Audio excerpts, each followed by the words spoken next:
Andrew Dasburg was one of the leading modernists in New Mexico for 60 years, a student of Robert Henri and an acquaintance of Matisse, and a contributor to the famous 1913 Armory Show.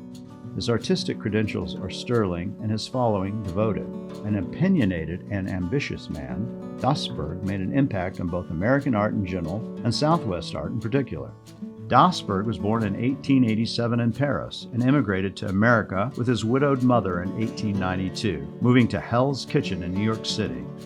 In 1902, one of his teachers, sensing a real talent, brought him to the Art Student League and negotiated a scholarship for Dasburg there. He studied there until he felt constricted and moved to the New York School of Art, where he studied under Robert Henri, whose joyful refutation of enduring artistic principles was passed on to his young protégé. 1908 to 1910 were spent in Paris, where Dasburg came in contact with the great artists of the day, developing a particular affinity of Cézanne, who would serve as his guiding inspiration for the rest of his career. While in France, Dasburg had a chance to meet Matisse in his studio and watch him paint.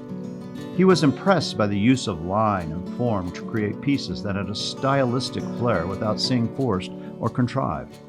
Impressed and inspired by the work of the leading European modernists, Dasburg returned to the United States, where he moved to Woodstock and lived with the leading artists of the American synchronist movement, Morgan Russell. Dasburg's work became quite abstract after his arrival at Woodstock. By the time of the Armory Show, he was working in an almost totally abstracted style. This phase didn't last, however, and by 1960, his work had reached a sort of compromise between total abstraction and cubism that would define most of the rest of his career.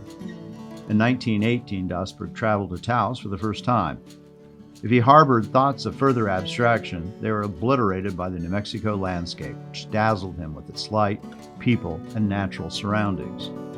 Dasburg was one of the principal artists among the modernists working in New Mexico, and his style is often mirrored in the work of others. Blocks of bold color are held together by sinuous lines in a mildly cubist style. Dasburg worked in watercolor, pastel, oil, and prints, often switching mediums when he was beset with an artistic block or a bout of depression.